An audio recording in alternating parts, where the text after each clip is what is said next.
Alright, isang magandang morning sa ating lahat, no? Shout out sa mga all. At good morning nga naman sa ating lahat, ano. Napansin lang natin itong mga balita na 'di ba nung isang araw ay nagkaroon ng putukan nga diyan sa Senado. So, yun, narinig natin ang mga statement mula sa ating Pangulo pababa papunta ng NBI at ganoon din sa kay Auntie Claire, no? Ang galing ano. Talagang nagkakatugma-tugma talaga ang kanilang mga sinasabi, ang mga statement nila. Dahil nga yun nga, sinasabi nga nila na wala daw NBI dun sa vicinity ng Senado. Ang sabi ng Pangulo, tinawagan daw niya po ang NBI at sinabihan niyang umalis kayo dyan sa Senado, no? Dahil nga dun sa nagkaputukan.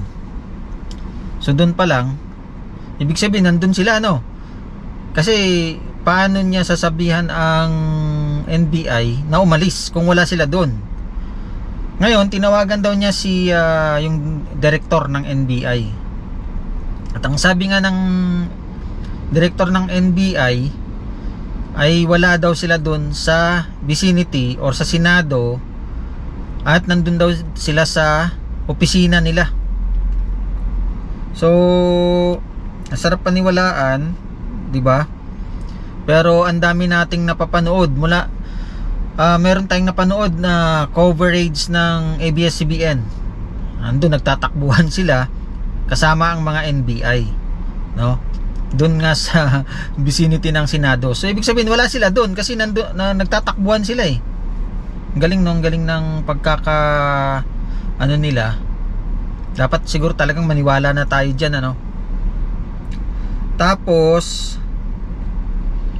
ang sabi naman ni Auntie Claire sa kanyang press briefing, dahil siya ang tagapagsalita, di ba? Ang sabi niya, kaya daw nagpaputok ang mga NBI dahil pinutukan daw sila ng USAA, no? Office of Sergeant at Arms yan, di ba? USAA. So wala nga sila doon kasi nagpaputok sila eh. Di ba ang gulo, no? Kaya ang sarap-sarap paniwalaan ng gobyerno natin. Dahil nagkakatugma talaga ang kanilang mga statement. Grabe. Tapos sinuspindi daw itong si ano ba pangalan nun? Yung head ng USAA. Sinuspindi daw 'yun. Sinuspindi. Kaya ang sabi nga ni Senator Marcoleta na how about daw yung nambugbog dun sa isang yung sa Sergeant at Arms nga, yung nambugbog na taga NBI, ano daw gagawin dun?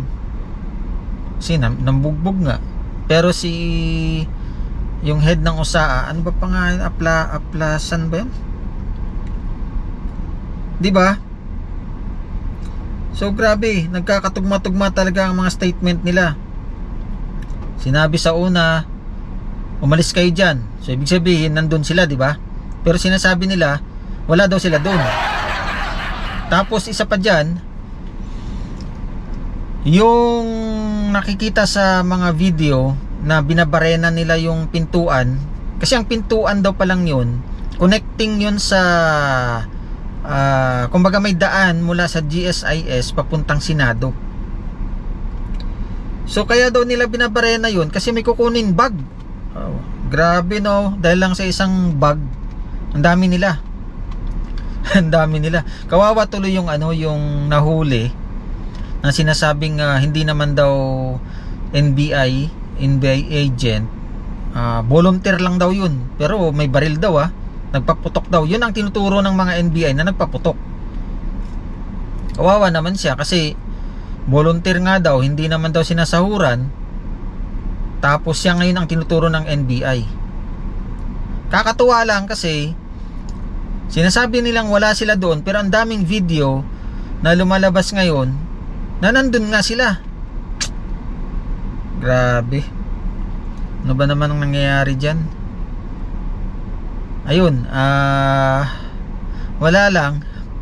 Parang gustong gusto ko na rin talagang maniwala sa mga statement nila. Kasi nga sila ang gobyerno natin, di ba? So dapat nating paniwalaan. Yun ang ano diyan, yun ang katotohanan daw. Ayun, shout out sa mga all ano. Sana naman maayos na yung mga gulo-gulo diyan sa Pilipinas para naman ay tayong mga nasa ibang bansa, mga OFW ay pwedeng kumbaga mapayapa nang umuwi, no? Gobyerno natin ang makakapag-ayos niyan kung magkakaisa kayo, no? Kung magkakaisa kayo na binoto naming mga Pilipino at ayusin sana ang gobyerno natin para sa lahat, no? Yan, shout out sa mga all, sa mga nag-subscribe, sa mga nanonood at nagko-comment sa ating malit na channel. Pagpalain nawang bawat isa. God bless Pilipinas.